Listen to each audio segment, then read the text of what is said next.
Donc, je me présente Marie-Pierre Vincent du Québec. On a 5300 fermes laitières au Québec pour une production d'environ 3,3 milliards de litres par année. On a 74 vaches en moyenne par ferme. C'est un chiffre un peu comme dans chaque province qui a beaucoup augmenté dans les dernières années. Au niveau de la relève, le portrait de la relève, on dit que ça représente environ 37 des fermes, dans le fond, qui ont une relève agricole qui est établie en ce moment. Les modes d'établissement, on retrouve majoritairement des transferts familiaux, donc pour 82 11 qui sont en démarrage avec les programmes, puis 7 en transfert non apparenté, comme moi j'ai fait il y a maintenant 2 ans. Il y a aussi, on dit 32 des entreprises laitières qui comptent au moins une relève établie. Donc, nous, au Québec, on a la FRAC, qui est la Fédération de la relève agricole du Québec. Donc, ça représente tous les producteurs de toutes les productions, mais il y a 50 des membres de la FRAC qui sont des producteurs de lait ou des relèves dans le lait. Puis aussi, c'est important de savoir que la FRAC ne représente pas seulement des enjeux au niveau, comment je pourrais dire, day-to-day, mais on va vraiment représenter des enjeux au niveau politique, puis tout ça, essayer de faire avancer les choses pour faire avancer la condition de la relève au Québec. Puis une autre particularité qu'on a au Québec, dont on est très fiers, c'est le programme Artère. Donc, ce programme-là permet de faire le lien entre des cédants qui n'ont pas de relève, puis des jeunes de la relève qui n'ont pas de ferme. Donc, on essaie de faire le lien pour essayer de garder le plus possible de fermes en vie. Donc, au niveau de nos programmes au Québec, on a le programme d'aide au démarrage, qui est assez semblable à celui que Tyler vient de vous présenter pour l'Ontario.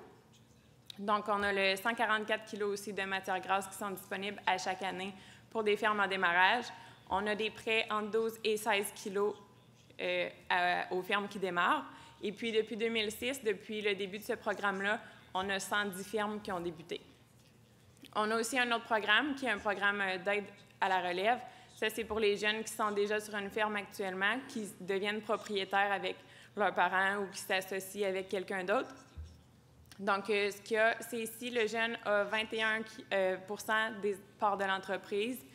On peut lui permettre d'avoir 1 kg de quota. Puis, ensuite de ça, s'il détient 50 ou plus de la valeur de l'entreprise, il va pouvoir détenir jusqu'à 5 kg de quota. Et en fait, ça, ensuite, c'est remettable à partir du début de la 6e année, puis à titre de 0,1 kg par mois sur 1 kg par année. Donc, à ce niveau-là, il y a eu 97 prêts en 2017.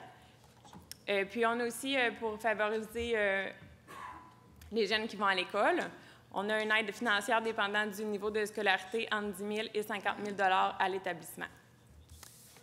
Ensuite de ça, au niveau des avantages et inconvénients, un grand avantage, c'est que ça permet de partir des relèves de zéro, donc la création de nouvelles fermes.